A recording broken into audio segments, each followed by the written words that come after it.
You ever wonder how a serious illness can just appear, seemingly out of nowhere? It's almost like our body is trying to send us a message, a really powerful no to something in our lives, but we just don't speak the language. So, okay, let's dive into this. We're going to explore the profound connection between the hidden stress we all carry and our actual physical health. And let's start with the brilliant and really tragic story of Jacqueline Dupre. She was a cello prodigy, an absolute virtuoso. But just listen to this quote from her. She felt trapped by her own incredible talent, completely shackled by what everyone else expected of her. You can just feel it, right? The life she was leading wasn't entirely her own.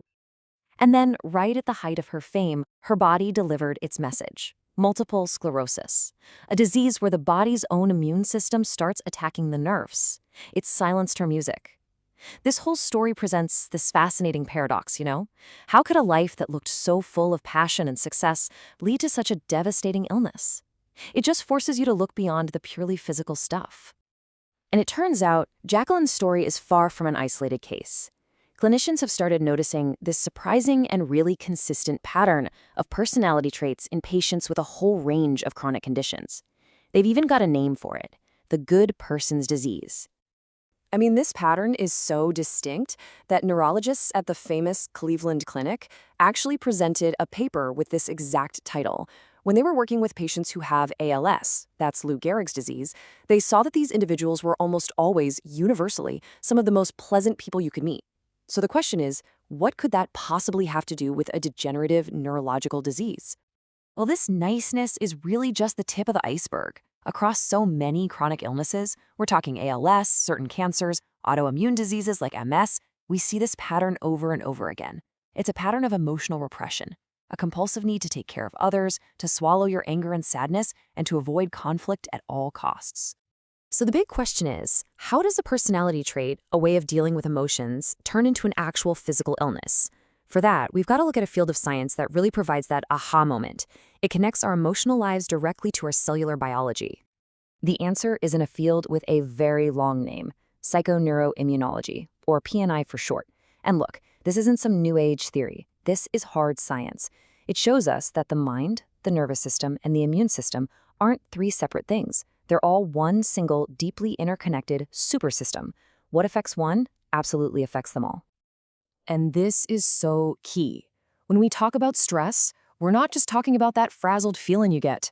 It's a real, measurable cascade of physiological events in your body.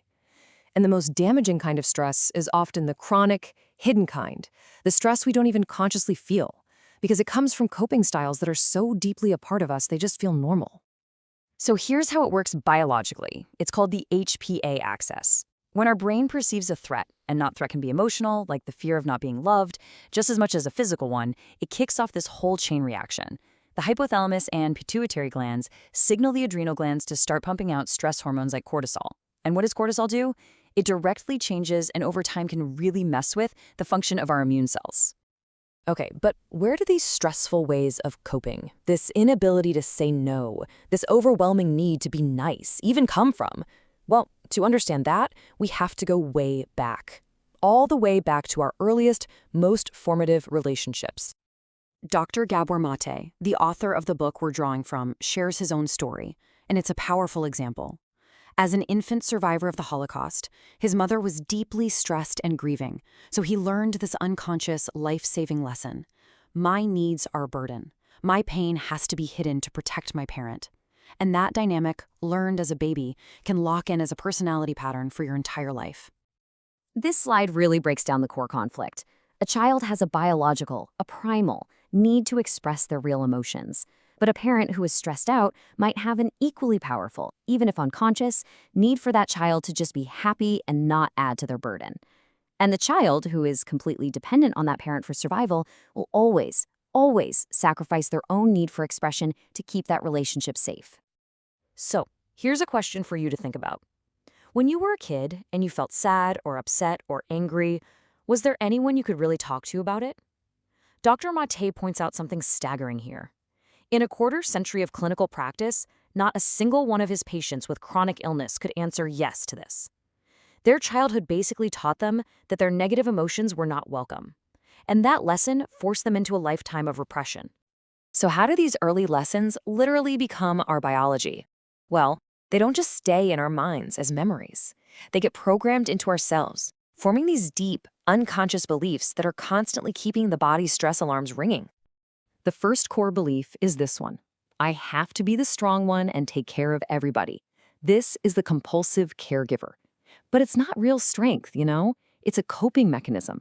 It's born from a child's early perception that their own needs just aren't going to be met.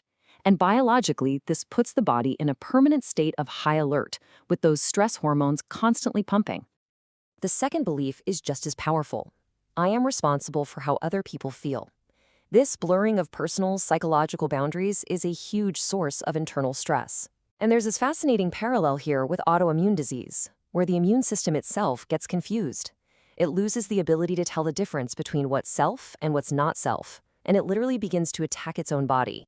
And these core beliefs then branch out into a whole bunch of others. Things like, it's wrong for me to be angry, or to be loved, I have to constantly justify my existence by doing things and giving to others.